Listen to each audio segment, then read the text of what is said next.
माझं नाव किशोर लक्ष्मण नवले. बरं. मी राहणार पाली, तालुका, जिल्हा बीड. पूर्तता करण्यासाठी आपण डॅनच्या आणि ताक बरं. आणि जीवामृत या तिन्ही घटकाचा उपयोग करून आपण NPK ची पूर्तता करतो झाडासाठी. बरोबर आहे. रासायनिक खत थोडंही वापरत नाही. थोडं सुद्धा एक तर आपण यात पूर्ण सेंद्रिय खताचाच उपयोग करतो आणि पिकवण्यासाठी बी गवतामध्ये आणि काडीचाच उपयोग करतो. रासायनिकचे भरपूर तोटे, मानवी आरोग्यावर होणारा परिणाम, कॅन्सरचे प्रमाण वाढायला लागले.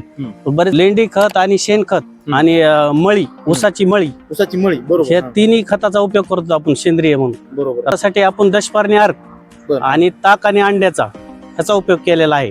आणि तसेच नमस्कार शेतकरी मित्रांनो, एकीकडे रासायनिक खताचा वाढता भाव आणि दुसरीकडे रासायनिक खताचा, कीटकनाशकाचा अतिशय जास्त वापर, त्यामुळे आपल्या आरोग्यामध्ये येणारे विविध रोग असतील, या सर्व गोष्टींचा आपण फळबाग असेल, आपल्याला सर्व रासायनिकयुक्तच आपल्याला बाजारामध्ये मिळत आहे.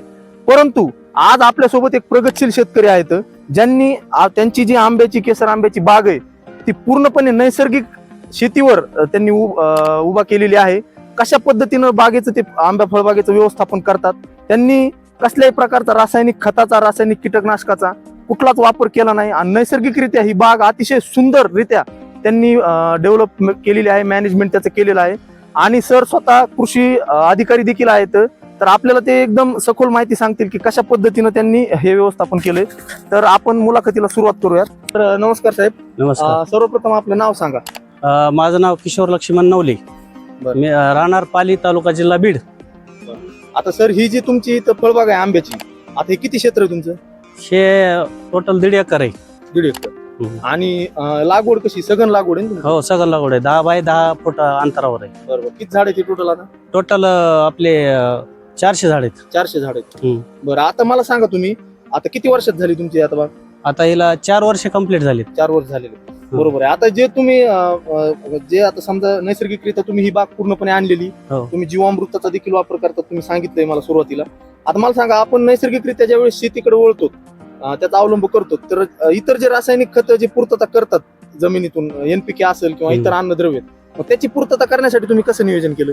त्याची पूर्तता करण्यासाठी आपण डॅनच्या आणि ताक आणि जीवामृत या तिन्ही घटकाचा उपयोग करून आपण NPK ची पूर्तता करतो झाडासाठी. बरोबर आहे. आता जर तुम्ही इथं आता जीवामृताचा उल्लेख केलाय, इथं बॅरल आहे, तुमचं जीवामृत पण बनलेलं आहे, आपण पाहू शकतो. तर या जीवामृताबद्दल थोडक्यात सांगा, कशा पद्धतीने नैसर्गिक शेतीसाठी फायद्याचं आहे? आता जीवामृत बनवण्यासाठी आपण गावरान गाईचं शेण, गोमूत्र, गुळ आणि डाळीचं पीठ आणि ताक आणि 1 किलो बांधावरील किंवा ओढाखालची माती, बरोबर आहे, इत्यादीचा वापर करून आपण जीवामृत तयार करतो.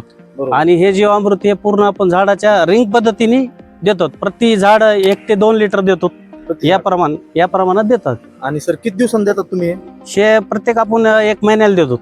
बरोबर आहे. आणि ज्यावेळेस फळधारणा चालू होईल त्यावेळेस आपण 15 ते 20 दिवसाला देतो. बरोबर आहे. म्हणजे तुम्ही कंटिन्यू तुमच्याकडे हे असे बॅरल ठेवलेले जीवामृताचा वापर तुम्ही करतात आणि तुम्ही ढ्यांच्या देखील इथं लावलेला आहे, त्याद्वारे देखील तुम्ही त्याचा देखील तुम्हाला फायदा मिळत आहे. आणि सर, एक गवत तुम्ही सुरुवातीला सांगितलं, त्या गवताचा देखील कसा नैसर्गिक शेतीमध्ये तुम्ही वापर? हे जे आपण गवत आहे त्याचा गवताचा उपयोग दोन पद्धतीसाठी उपयोग केला जातोय. पहिला म्हणजे आपण शेळीसाठी केला जातोय. आपल्याकडे शेळ्या पण आहेत, त्या शेळ्यासाठी गवताचा उपयोग केला जातो. जे उर्वरित जे काडी कचरा आहे तो जमिनीतच पुरला जातो आणि त्यामुळेच आपला जमिनीचा कर्ब सुधारतो. जमिनीचा सेंद्रिय कर्ब असेल, मातीची रचना असेल, ते सुधारण्यासाठी त्याचा उपयोग होतोय.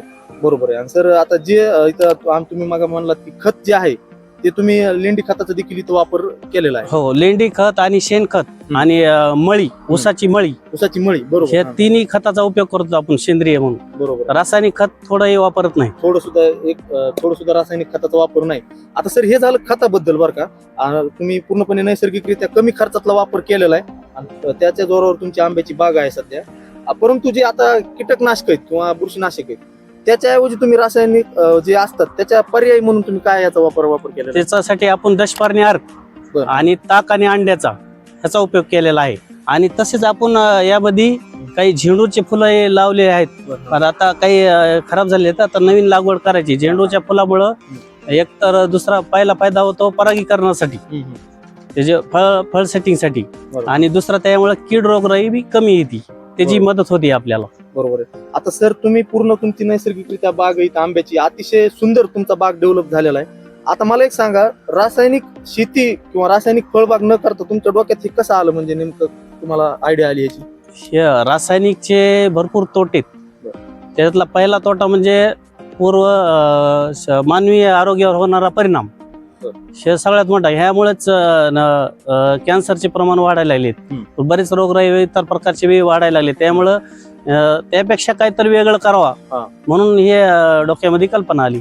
बरोबर आहे. आता सध्या रासायनिक निविष्ठाच्या वापरामुळे सगळंच नुकसानीमध्ये आहे. आणि दुसरा महत्वाचा फायदा म्हणजे खर्च देखील तुमचा एकदम कमी खर्च होता. बरं, आता थोडं खर्चाबद्दल सांगा. आता 4 वर्षाची बाग झाली तुमची, हो. काय तुम्हाला म्हणजे खर्च आला? किंवा सुरुवातीला आपण गावरान कोया लावून त्याच्यावर कलम केलाय, तर गावरान कोयाला आपल्याला कुठं बी सहज उपलब्ध झालेले आहेत. बरोबर. आणि त्याची जे कलम करण्यासाठी तर आपण काडी विकत घेतली होती, प्रति 3 रुपये एक काडी याप्रमाणे घेतली.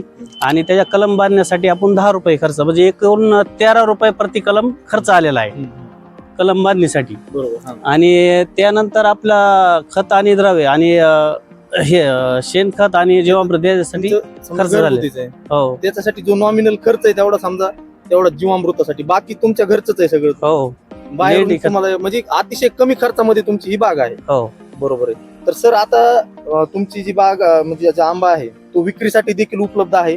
तर थोडस आपल्या जे हा व्हिडिओ पाहतील त्यांना सांगा की म्हणजे तुमचं हे ठिकाण कुठे आहे, तुमचा मोबाईल नंबर, आणि कशा पद्धतीने जर त्यांना नैसर्गिक आंबा खायचा असेल, आरोग्य त्यांचं देखील चांगलं ठेवायचं असेल तर उपलब्ध त्यांना होईल, एक थोडक्यात सांगा. तर आपला पत्ता आहे मुक्काम पोस्ट पाली, तालुका जिल्हा बीड, येथे आपली बाग आहे. तर आपण येथे पूर्ण सेंद्रिय खताचाच उपयोग करतो आणि पिकवण्यासाठी बी गवतामध्ये आणि काडीचाच उपयोग करतो, कोणताही रासायनिक खताचा उपयोग करीत नाही. त्यामुळे आपल्याला माझा मोबाईल नंबर आहे 9860 64 94 98. ह्या नंबरवर संपर्क साधावा. ज्यावेळेस फळ उपलब्ध होईल त्यावेळेस बी आपण कल्पना देऊ यांना की फळ विक्रीसाठी उपलब्ध होईल. बरोबर.